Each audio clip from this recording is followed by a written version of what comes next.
Eh, Aquí estoy otra vez y esta vez hablando con mi amigo, el artista pintor Adón Romero. ¿Qué tal, Adón? ¿Cómo estás? Encantado de tenerte por aquí de nuevo, Chenko. Qué bueno que vienes. Oye, viejo, ¿tú crees que nosotros los artistas pintores debemos asumir la defensa de nuestro trabajo? Claro que sí, indudablemente tenemos que tomar una posición, no solamente estética, sino una posición de vida frente a la obra que ejecutamos. Lo verdaderamente trascendental es la obra, no es el artista. Acuérdate que nosotros pasamos, igual que todo el mundo, y si la obra no tiene un valor intrínseco, una postura, algo que decir, pues no va a tener ninguna repercusión y vamos a ser realmente puestos fuera de la escena Fuera de órbita. eventualmente. Sí, sí, sí. Yo he dicho, y tú lo sabes, yo pienso de esta manera. Yo creo que el artista y la obra son un binomio indisoluble, son una sola persona. Si tú solamente conoces la obra del artista y no conoces al artista, tienes la mitad de la obra. Pero si conoces a los dos, tienes la obra completa. Bueno, indudablemente que sí, pero acuérdate que en algún momento no vamos a estar ahí. Lo que queda, lo que queda es lo que importa. Lo que queda es lo que tratamos de decir y la manera en la que lo dijimos. Eh, Poco sabemos de la vida de Rembrandt, excepto que tuvo bastantes problemas económicos y prácticamente todos sus hijos murieron poco antes después de haber nacido y solamente sobrevivió uno. No hay mucho que realmente sepamos. Y después de 550 años, Es Chenko, difícil. Es ¿quién difícil. se va a realmente enterar de cómo eras tú o Es no eras tú? difícil. Pero todos los artistas pintores en el fondo, aunque la gran mayoría no lo confiesa, pretendemos perdurar. Bueno, el deseo de la inmortalidad es una cosa que los seres humanos en general creo que añoran. Si tú le dieras a alguien la posibilidad de ser inmortal, seguramente que lo iban, aunque no se daría cuenta que sería muy aburrido a la larga, ¿no? Estar todo el tiempo acá.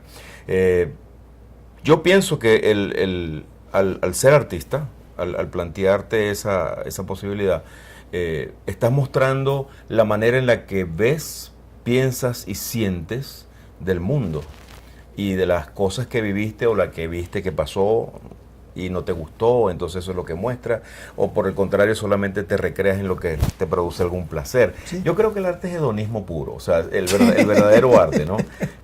¿Por qué? Porque es una cosa bastante egoísta en el sentido de que, si te das cuenta, tratas de satisfacer una necesidad al plasmarla o esculpirla o escribirla, bien, cualquiera que sea tu disciplina, eh, sobre algo matérico, un papel, una piedra o un canvas. Y eh, al hacer eso, tu satisfacción está conseguida. O sea, ¿ves? Ya eso es lo que yo quería hacer, buscas hacer otra. Algo que te estimula, te vuelve a poner en el camino de hacer una cosa nueva todo el tiempo. Pero no se hace realmente por complacer a nadie, fíjate. Yo siempre he creído que, que es una cosa para único placer, un placer personal, una cosa muy, muy íntima y una satisfacción enorme de poderla ver plasmar. Si alguien viene encima de eso y dice, oye, qué bien te quedó eso, chico, qué maravilla Qué de cuadro. bueno. El ego tiene su Le da champú de satisfacción cariño y a tu todo ego. eso, pero realmente la intención no era de que la aprobaran o la desaprobaran, sino de hacerla. Era la necesidad absoluta de hacerla y una vez que lo consigues, pues la satisfacción es grande, por lo tanto es personal. Sí, no, así es. Antes hablábamos de, o me dijiste, nuestra idea de trascender. Indiscutiblemente eso obedece a nuestra educación judeocristiana. Ujú. ¿Ok? Todos de una u otra manera queremos eso, trascender. Y una manera de trascender es a través de que perdure. ¿Ok? Ese es nuestro legado. Es Eso es un, lo que es un dejamos. sentido de inmortalidad, De inmortalidad. que es natural en el ser humano. Inmortalidad. Hay gente que trasciende a través de sus hijos porque inculcan en ellos ciertos principios que ellos a su vez reflejan en tus nietos y de esa manera pues va como pasando la bandera, ¿no? La antorcha de generación en generación y algo del abuelo, del bisabuelo está por allí siempre presente dentro de la familia, porque era una manera de ser que de pronto encontró una especie de lugar dentro del comportamiento diario.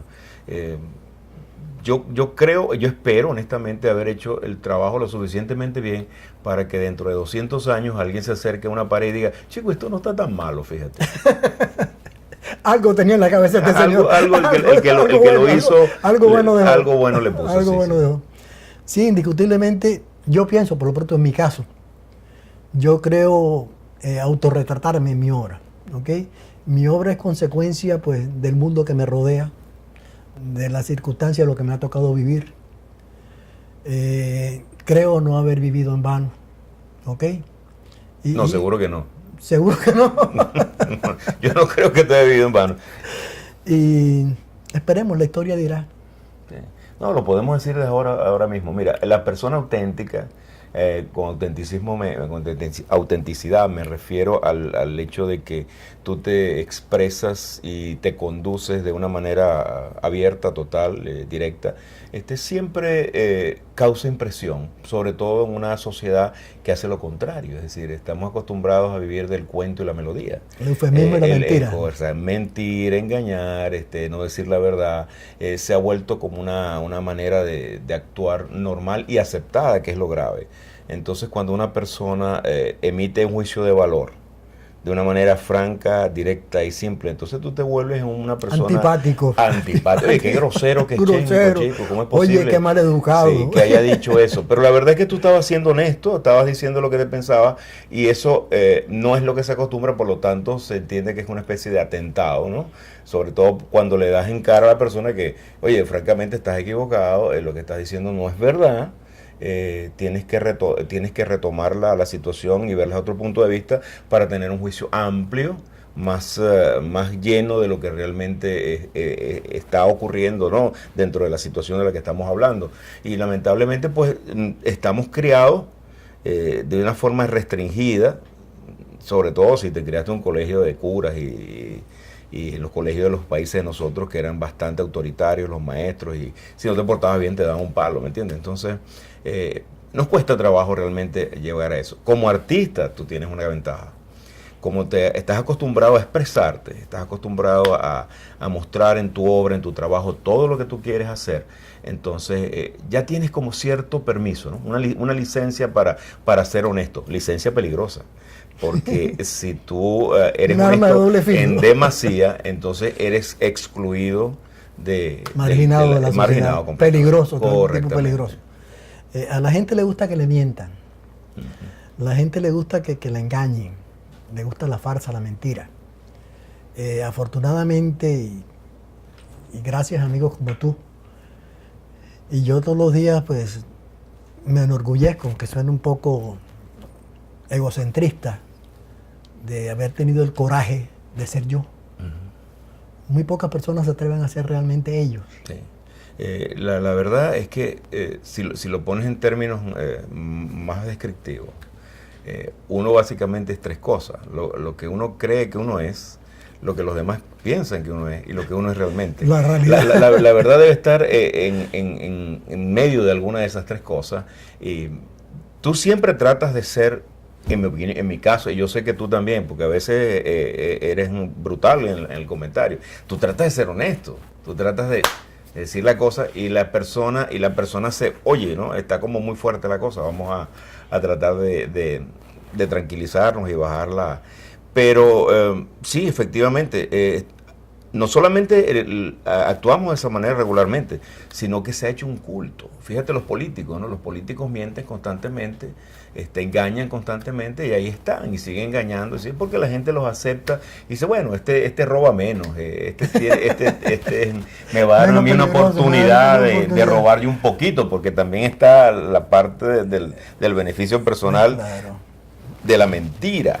Y cuando hacemos eso es que empezamos a cometer equivocaciones, porque empezamos a justificar lo injustificable.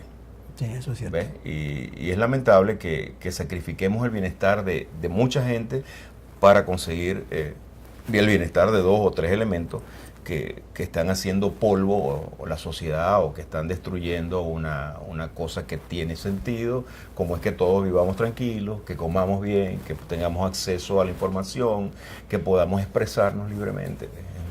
Sí, a lo básico. Adón, ¿tú qué opinas de de las galerías actualmente? Lamentablemente las galerías que empezaron aproximadamente en la mitad del siglo XIX, como todos sabemos, ¿verdad? Y que tuvieron su auge ya con los impresionistas, ¿no? Inventaron cierto tipo de movimiento y de promoción para las obras de arte y se han mantenido prácticamente iguales, con los mismos defectos y los mismos problemas, no han evolucionado.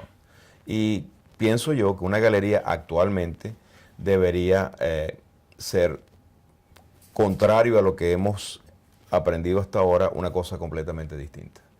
El respeto hacia la obra, fíjate bien, no solo... Y al artista.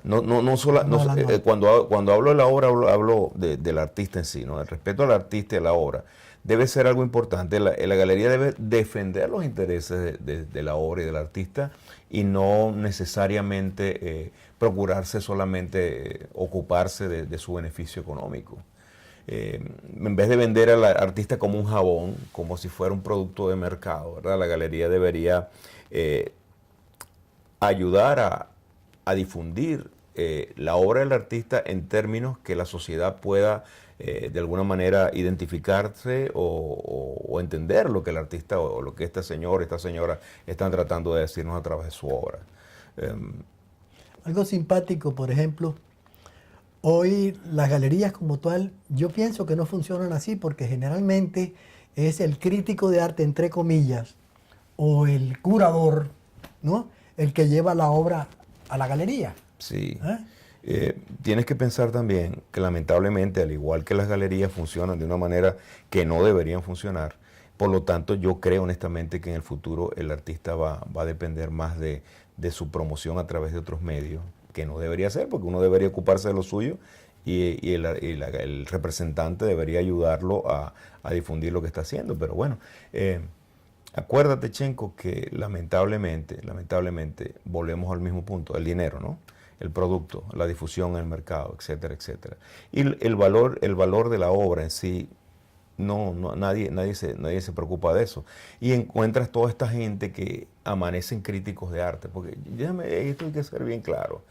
Sí es verdad que hay críticos de arte, sí los hay. Hay quienes saben de lo que están hablando. Hay quienes saben de lo que están hablando, pero yo te puedo asegurar que más del 80% no tienen ni idea de lo que están diciendo. Sí, no saben historia del arte. Tú te levantas un buen día como crítico de arte, empiezas a escribir un artículo, lo metes en el periódico, dices 4 palabras rimbombantes y la gente dice, oye, qué profundo está esto, ¿no?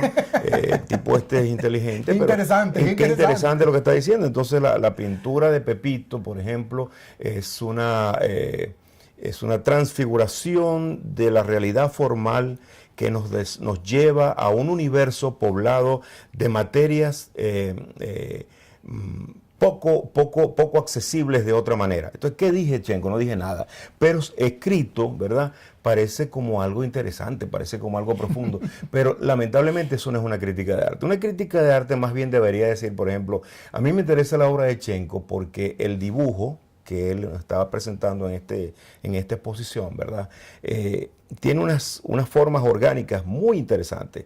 Por ejemplo, partiendo de lo que generalmente la gente parte, que es la geometría, Chenco empieza a crear o a recrear la forma de una manera completamente distinta. No se queda dentro del perímetro o la base de la obra, sino que está realmente desarrollando unas líneas o unas formas que van saliendo de la geometría a lo orgánico y nos está dando una nueva visión de la forma diferente, ¿ves? Eso no tiene nada que ver con palabras mágicas, ni científicas, ni estilos específicos. Es decir, tú estás analizando la obra y como tal, pues, debes hacerla asequible a la persona. ¿Por qué entonces dibuja esas raíces que dan vueltas, se conectan? Bueno, probablemente él está tratando de decir que todo sale de una forma, ¿verdad? Y que luego esa forma puede mutar y se puede entrelazar, por ejemplo, sin necesidad de hablar de la magia, ni las atmósferas, ni ninguna religión específica, ¿no? Porque parece que estuvieran hablando de algo metafísico. Entonces, la verdad, a mí me ha ocurrido que en una exposición, por ejemplo, escucho al crítico con tan florido verbo, ¿no? Sí. Entonces yo le digo, chico, me parece muy bien. ¿Qué tal si me explicas algo del plan tonal? Entonces el tipo abre los ojos ¿Qué es eso? desmesuradamente. ¿Qué es ¿De eso? qué me estás hablando? Y cuando yo te hablo del plan tonal, te hablo de la dominante de valor que hay en la obra, que si es gris claro, gris oscuro. O sea, una cosa muy básica, pero él no lo sabe. Si una persona que no sabe los primeros números aspira a hacer una ecuación de segundo grado, va a tener ciertos problemas. No, entonces yo creo honestamente que estamos ante un montón de gente que emite juicios de valor, que dice barbaridades, entre comillas, y que la gente las asume como ciertas, ¿no?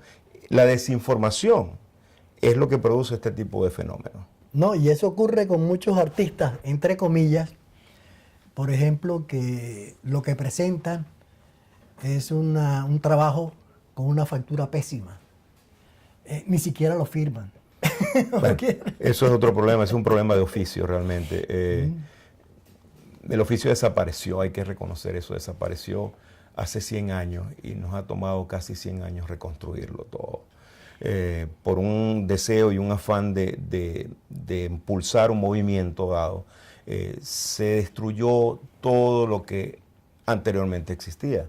Y lamentablemente eso es el producto de toda esta confusión que ahora nos tiene ocupados, ¿no? Nos tiene distraídos y ha llevado al arte a unos niveles de calidad muy, muy lamentables, muy pobres.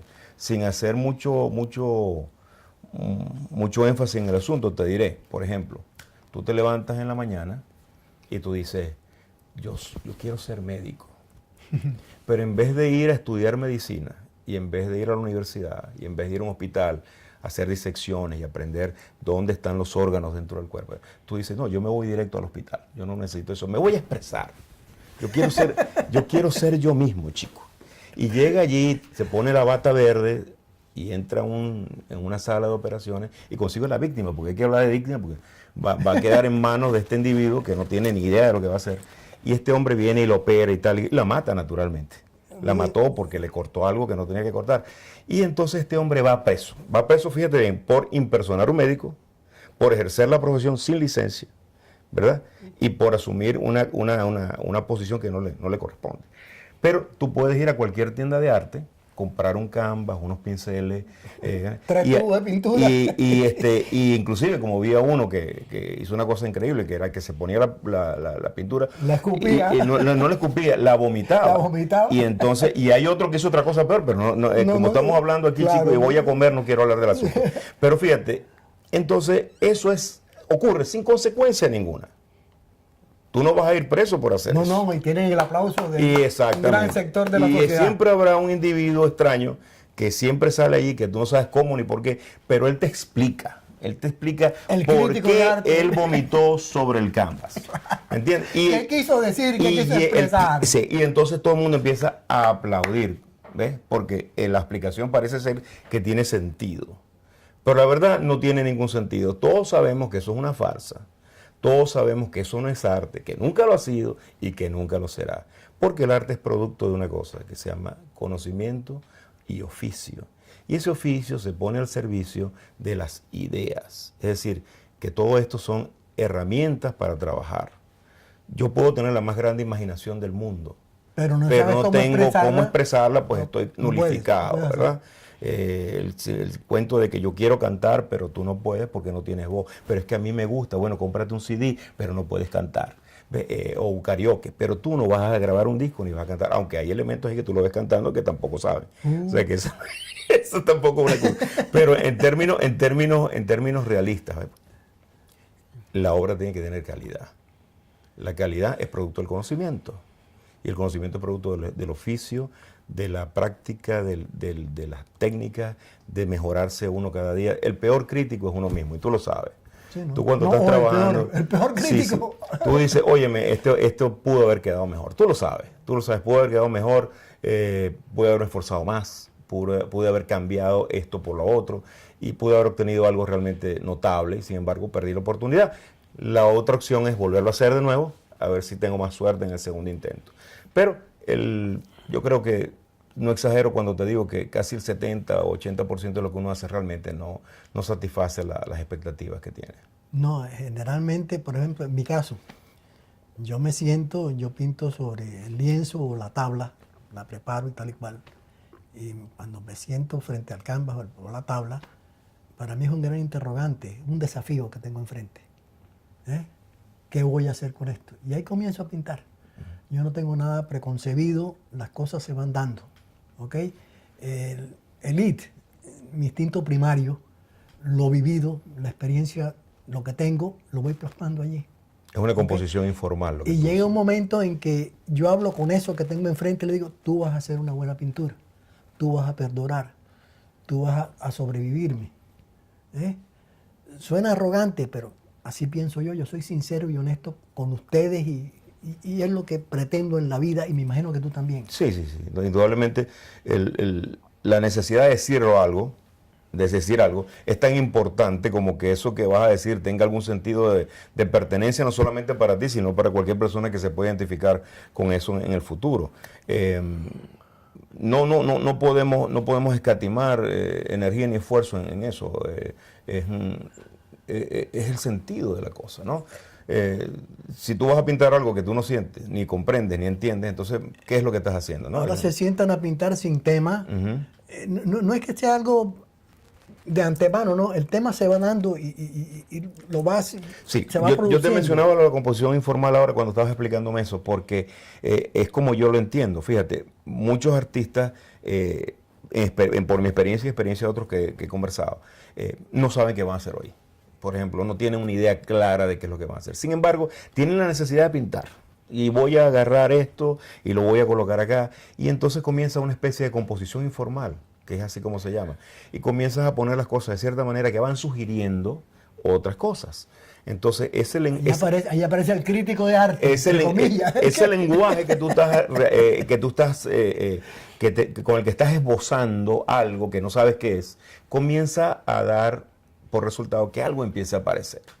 Y en la forma en la que comienza a aparecer, tú le empiezas como a recrearlo, a darle fuerza, a darle resonancia de algún tipo, ¿no? Y entonces dice, oye, qué interesante, déjame ver cómo funciona si lo voy llevando hasta acá. Y ese es el resultado de una obra generalmente bastante buena, porque como no estaba condicionada por lo que ya tú pretendías hacer, sino que es producto de una experimentación. Fíjate que estoy usando la palabra. Es una experimentación. De la experimentación. Entonces, es interesante. Interesante para ti, porque es un problema que tienes que resolver. Interesante para el que lo está viendo, porque nunca lo había visto así. Porque lo que tú estás creando es una cosa que no se había visto. Entonces, el no crear una cosa no implica un disparate, al contrario. Implica que has desarrollado un concepto o una idea que afloró en tu mente. O sea, la idea se hace consciente a través de cuando tú la planteas, o sea, está latiendo allí, pero tú no sabes exactamente lo que es. Pero poco a poco comienza a manifestarse en el mundo real. Bueno, Don, yo creo que estamos teniendo una conversación realmente agradable, amena y más que nada sincera. Sí, es más difícil. Sincera y honesta. Es difícil realmente. Es difícil ser sincero y honesto. Y particularmente tratando de simplificar un poco el lenguaje para que nuestros amigos entiendan un poco de las barbaridades que hablamos. Pero mira, en síntesis, pues, el artista, yo quiero que quede bien claro esto de lo que veníamos conversando, como cerrando la idea, ¿no? Tú no pintas para comunicar nada, ¿no? Pintas porque tienes la necesidad de hacerlo. No tienes ningún mensaje porque eso es trabajo del correo. Sí. Y realmente nosotros no llevamos mensajes ni somos mensajeros. Tenemos la necesidad absoluta de hacer lo que hacemos porque de lo contrario nos morimos. Si no pintas, pues te mueres. En el caso mío, yo sé que en el caso tuyo también no puedes hacer otra cosa. Y queremos hacerlo siempre de la mejor manera posible, la más auténtica, la más honesta, la más natural también. Y cuando esto ocurre, tal vez tenemos la suerte de tocar el arte, lo que es una obra de arte de verdad, y la posibilidad enorme de compartirla con el público, pero también les advierto que lo que el público piensa de la obra tampoco es idea del artista, es decir, como la obra es recibida no está dentro de nuestro control y algunas veces pues está manipulada de una forma negativa, tanto para la obra como para quien la produjo. Sin embargo, la intención, que yo creo que es lo más importante en todo en esta vida, ¿verdad? Hacer el bien, comportarse decentemente, hacer un trabajo eficiente, es lo que debe privar por encima de todas las demás cosas. Artista no es cualquiera, es una persona que renuncia a muchas comodidades, que renuncia a una vida normal, entre comillas, y sacrifica todo en el fuego del arte, porque al final eso es lo que queda es la obra, el artista pasa, y aunque el artista es su obra, pues lamentablemente no está aquí para defenderla, ¿no? Los grandes artistas de la historia, Vincent Van Gogh, toda esa gente, pues si hubieran muerto, si hubieran visto todo lo que hablan de ellos, ¿no? Si hubieran muerto del susto. Yo de verdad deseo que lo que hayamos conversado hoy haya sido de provecho y los haya entretenido lo suficiente para verlos por un ratito. Y quiero darle las gracias a Chenko, pues, de que me haya venido a visitar y que haya tenido pues el deseo de compartir con todos ustedes. Yo sinceramente espero que esta conversación amistosa que hemos tenido hoy con ustedes la escuchen, la observen con atención. Buscamos transmitir nuestra experiencia. ¿Okay? Son muchos años vividos dedicados a nuestro oficio. Yo pienso que un artista no se hace, un artista nace. De cierta manera, sí. ¿No? Sí, es como una piedra bella que puede convertirse en un diamante. A veces lo logra, a veces no. Es corriente. A veces a mí me preguntan, ¿y cuánto tiempo te llevó pintar esto? Yo les contesto muy sencillamente, 75 años. Mucha gente no lo entiende. No, yo creo que las 6 horas que le metiste, eso es mucha plata para las 6 horas que tú tienes trabajando. Es corriente. Y yo les contesto, no, 75 años. Es lo que me llevó llegar a eso que estoy haciendo y que les estoy dando a ustedes con toda mi alma y con todo mi cerebro, porque el corazón no es sino para bombear sangre, ¿ok? Esta es la que cuenta. Muchísimas gracias por la atención de todos ustedes y espero que nos continúen viendo y que nos manden sus opiniones, que se suscriban, que se dirijan a ustedes. Estamos en la mayor disposición a contestar todas sus preguntas. Espero que les haya gustado. Muchas gracias y ya nos veremos la próxima vez.